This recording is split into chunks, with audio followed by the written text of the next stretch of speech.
Bonjour à tous, bonjour Nicolas Bay. Bonjour. Marine Le Pen reste forte dans les sondages. Les affaires qui touchent le Front National ne semblent pas faire baisser sa popularité. François Fillon préfère s'en prendre à Emmanuel Macron qu'à elle. Jean-Marie Le Pen est silencieux. Marion Maréchal Le Pen préfère ne pas vraiment répondre à ses attaques. À 3 semaines du premier tour, jusqu'ici tout va bien pour vous?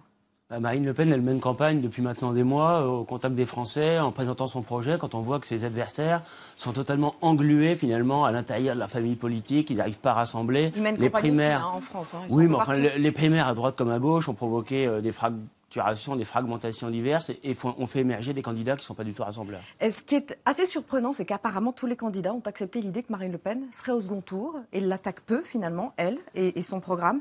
C'est vrai que même vous pensiez que ce serait plus compliqué?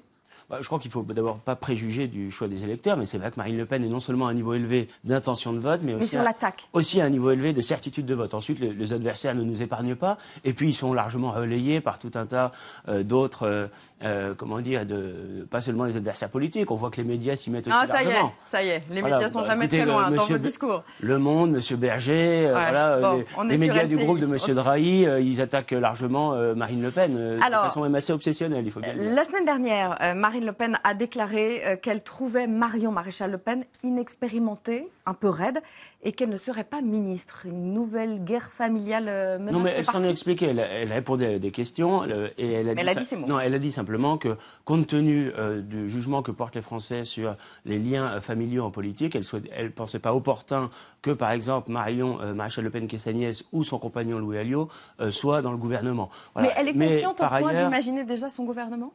Non, mais c'est normal de se projeter. Évidemment que tant que la victoire n'est pas effective, la question ne se pose pas. Mais c'est normal, Marine Le Pen se place dans la logique d'être demain présidente de la République. C'est normal qu'elle réfléchisse quand même à la façon dont elle composerait son équipe. Quand elle dit de Marion Maréchal Le Pen inexpérimentée, parce que Marine Le Pen, elle a de l'expérience pour diriger un pays. Elle répondait à une question et elle a ajouté quelques jours après d'ailleurs que voilà, Marion Maréchal Le Pen était une excellente députée, qu'elle faisait un travail remarquable. Marine Le Pen, je crois, par ses expériences de mandats parlementaires, de mandats locaux, a une vraie expérience. Elle est députée européenne quand Marion Maréchal Le Pen est députée nationale. Oui, mais surtout, elle a une vraie vision pour notre pays. Et je crois que aujourd'hui, c'est ça qui manque. On voit nos adversaires qui se sont partagés le pouvoir depuis des années, qui ont participé à tous les gouvernements de droite et de gauche, qui ont échoué lamentablement, qui nous expliquent aujourd'hui qu'ils ont de l'expérience. Mais c'est la force de Marine Le Pen, c'est de n'avoir jamais été. Oui, je crois, oui. Je crois le fait d'avoir. C'est une position qui est confortable. Oui, mais le fait d'avoir dit la vérité sur un certain nombre de sujets fondamentaux, sur l'immigration, sur l'Union européenne, sur la situation économique, lui donne une légitimité que les autres n'ont pas. Les autres, ils ont échoué, ils ont été au pouvoir, on leur a donné leur chance, les électeurs ont voté pour eux et ils les ont trahis, ils les ont déçus, ils les ont abandonnés. Quelle est leur légitimité aujourd'hui pour dire qu'ils seront capables de faire demain ce qu'ils n'ont pas été capables de faire hier? C'est confortable de dire je ferai mieux quand on n'a jamais exercé le non, mais national. Oui, mais je crois que Marine Le Pen tire sa légitimité précisément du fait qu'elle a été lucide dans le constat politique. Ce matin, dans Libération, il y a un appel, je vais vous le montrer, de Serge et Beate Klarsfeld, les chasseurs de nazis. Ça a été la lutte de leur vie. Aujourd'hui, ils luttent contre vous.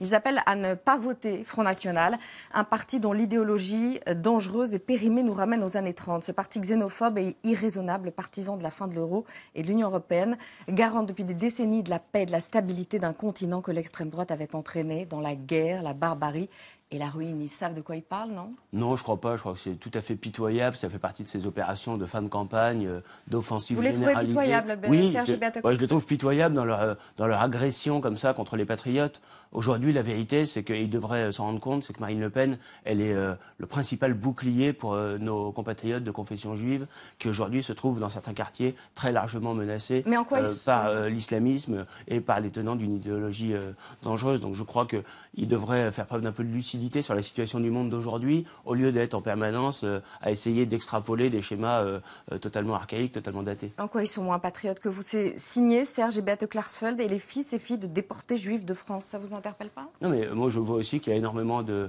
fils et filles de déportés qui aujourd'hui sont dans nos rangs, sont des électeurs patriotes, soutiennent Marine Le Pen, et on en a partout en France. Je crois que personne n'est propriétaire de notre mémoire collective. Personne n'est propriétaire non plus du patriotisme, c'est vrai, mais le patriotisme, il ne suffit pas à en parler. il faut être en phase dans les actes. Or, aujourd'hui, ce que nous défendons, c'est la France qui retrouve sa liberté de nation, sa souveraineté. Ceux qui sont pour l'Union européenne, qui sont pour l'immigration massive, qui renoncent à protéger nos frontières, qui renoncent à protéger notre économie, ils ne peuvent pas en même temps se dire patriotes. Et pourtant, vous êtes député européen. C'est bizarre d'être ce qu'on déteste. Non, pas du tout, parce que nous sommes pour une autre Europe. Nous défendons au Parlement européen, nous avons un groupe d'une dizaine de nationalités. Il y a d'ailleurs d'autres groupes qui sont également sur des positions souverainistes comme nous. Et nous défendons une Europe fondée sur des nations souveraines, sur des peuples libres. C'est le contraire de ce qu'on a fait depuis 60 ans. On a organisé l'impuissance collective des nations européennes. L'Union européenne, elle est en échec, mais nous sommes profondément européens, profondément attachés à l'idée d'amitié entre les peuples d'Europe. Il y a une communauté de civilisation, et ça, personne ne le conteste. Marine Le Pen, si elle est élue, elle veut sortir de l'euro et de l'Union européenne. Donc si on est élu sur un programme, on s'y tient. Pourquoi organiser ce référendum pour reposer la même question aux gens alors qu'ils auraient voté pour Marine Le Pen, de manière générale, veut donner la parole au peuple sur tous les grands sujets. Ils auront déjà voté pour elle sur ce oui, mais sur toutes les grandes orientations, sur les enjeux fondamentaux, elle entend mettre en œuvre une république référendaire, c'est-à-dire régulièrement, par référendum, donner la parole au peuple. Et le peuple pourra même se saisir de sujets qu'il considère comme essentiels avec le référendum d'initiative populaire. Mais sur l'Union européenne, nous voulons renégocier, c'est-à-dire aller à la table des négociations devant les institutions européennes. Si vous ne parvenez pas à négocier correctement, vous proposez ce référendum. Et de toute façon, nous soumettrons au final à référendum, c'est-à-dire que ce sont les Français qui décideront. Il faut simplement organiser l'Europe de façon pragmatique et pas de façon idéologique. Il faut organiser la coopération entre les nations. C'est la seule Europe qui fonctionne. L'Europe d'Ariane et d'Airbus, elle ne doit rien à la Commission européenne. Aujourd'hui, on a une Europe qui est antidémocratique dans son fonctionnement et qui dessert les intérêts vitaux des nations européennes dans ses orientations politiques. Bon, il faut évidemment changer tout ça. Selon le Figaro, une liste de 19 personnes à soutenir parce que compatibles avec le Front National circule dans votre parti.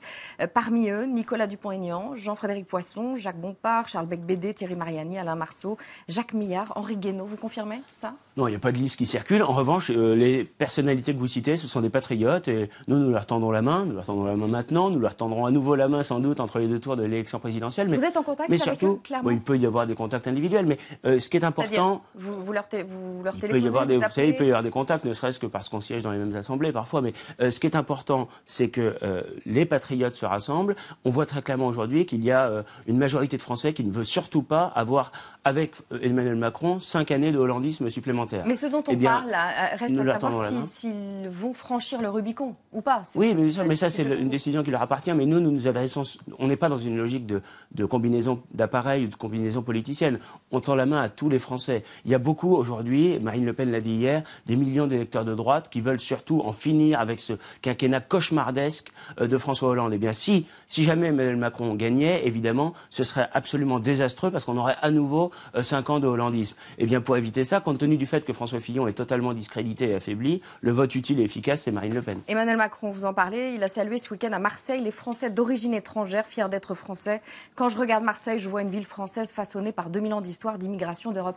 Quand vous regardez Marseille, vous voyez quoi, vous? Moi, je vois surtout qu'Emmanuel Macron vit au pays des bisounours.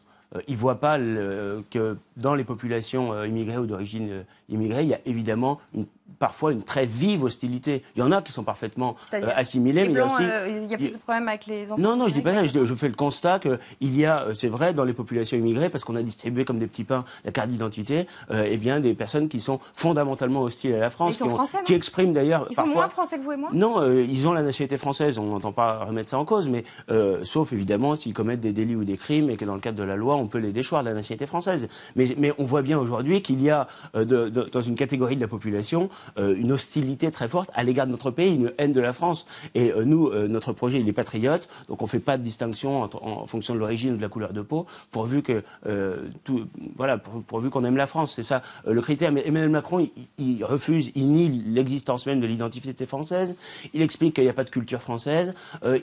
Finalement, il est dans une démarche post-nationale. Il veut supprimer tout ce qui constitue l'identité et toutes les protections légitimes auxquelles les Français aspirent. Alors l'identité française, c'est aussi la Guyane. Le collectif de mobilisation pour la Guyane rejette le projet d'1 million de l'État et le plan de la dernière chance qui avait été mis sur la table par la ministre hier. Vous feriez quoi, précisément pour sortir la Guyane de la crise? Je crois que la Guyane, elle a 2 problèmes majeurs. Le premier, c'est qu'elle a l'ensemble de ses ressources économiques qui sont totalement pillées. pillées par les pays voisins, les ressources forestières, les ressources aurifères, les ressources maritimes, c'est à la zone exclusive de pêche. Tout ça est pillé par le Brésil, par le Suriname, et elle est de surcroît en proie à une immigration massive totalement incontrôlée. Elle a 1200 km de frontière avec le Brésil et le Suriname. Évidemment, on ne peut pas protéger totalement cette frontière en permanence. En revanche, il faut mettre fin aux pompes aspirantes de l'immigration, aux incitations à l'immigration, le droit du sol, l'aide médicale d'État, l'école gratuite. Tout ça, c'est ce qui fait que la Guyane, aujourd'hui, elle est totalement submergée. Les Guyanais souffrent terriblement. Ils ont été abandonnés et par la droite et par la gauche. Donc vous la fermez Non, mais simplement, il faut mettre fin aux incitations à l'immigration. Il faut que l'État mène les investissements stratégiques là-bas, organise la prospérité de ce département. Il faut arrêter de considérer l'outre-mer. C'est vrai pour la Guyane, mais ça l'est également pour la Réunion, pour Mayotte, pour les Antilles. Il faut arrêter de les considérer comme une espèce de boulet économique. C'est une ressource formidable. Il faut valoriser l'outre-mer français, valoriser les eaux territoriales qui représentent le deuxième domaine maritime du monde. Mais quelle est la légitimité d'un gouvernement dont on sait qu'il sera défait dans 3 semaines pour venir faire des annonces alors qu'ils ont totalement abandonné les Guyanais, abandonné l'outre-mer français pendant des années. Demain soir, il y aura un débat avec les 11 candidats à la présidentielle. Marine Le Pen y participera. Est-ce qu'elle participera à celui de France 2 à 3 jours du premier tour? C'est pas encore décidé, mais ce débat de France 2 a l'air mal en point, puisque beaucoup de candidats ne veulent pas y participer. Il apparaît très tardif, ce débat. Et puis, de surcroît, les agendas des différents candidats étant déjà calés, avec des grandes réunions publiques, etc., ça me paraît un peu Mais Marine Le difficile. Pen, à l'heure qu'il est, elle va y aller ou elle Je crois qu'à ce stade, il n'y avait pas de décision de prise, mais ça me paraît compliqué. Donc c'est clairement, il est clairement envisagé qu'elle n'y participe pas. Oui, on verra comment ça se passe, comment ça s'organise, qui au final sera en situation d'y participer. Mais s'il n'y a pas Mélenchon, ni Macron, ni Fillon. Le débat me paraît compromis, et s'il n'y a pas effectivement les principaux candidats, ceux qui sont au plus haut niveau dans les sondages, ça me paraît difficile de participer à un tel débat. Donc elle n'ira pas dans ce cas-là. Il n'y a pas de certitude, mais c'est mal en point. Tous les matins, je pose une question récurrente, la question off, mais devant les caméras.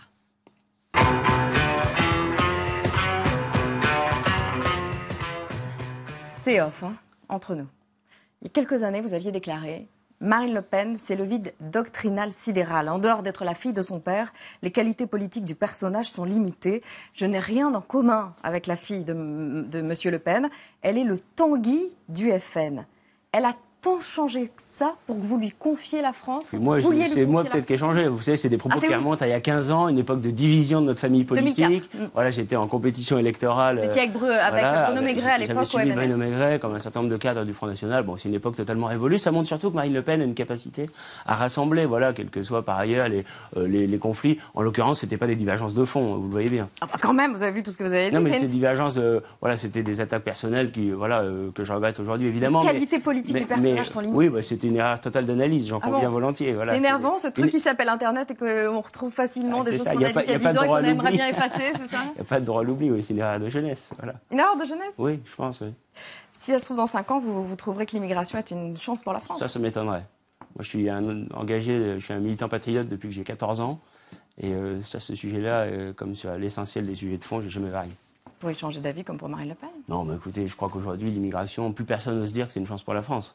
Ah si, il y en a qui le disent encore. Oui, bon, enfin, ceux qui se rendent pas compte de la réalité de ce que subissent les Français. Aujourd'hui, l'immigration, elle est absolument dramatique. Elle est dramatique pour les Français. Elle est d'ailleurs sans doute aussi, à bien des égards, dramatique pour des peuples qui ont des racines, à qui on fait croire qu'il y a un Eldorado français ou européen qui n'existe pas. Et peut-être que dans 5 ans, vous direz aussi que l'Europe nous a apporté plein de bonnes choses. En tout cas, ce qui est sûr, c'est que l'Union européenne, telle qu'elle s'est construite, a été un désastre. L'Europe, en revanche, moi j'y crois, je pense qu'il y a une communauté de civilisation et je pense que le meilleur moyen de faire vivre à nouveau l'Europe, eh bien, c'est qu'elle respecte l'identité, la spécificité des nations qui la composent. C'est enregistré, on vous repassera ça dans 5 ans, on verra. Merci Nicolas Bell. La suite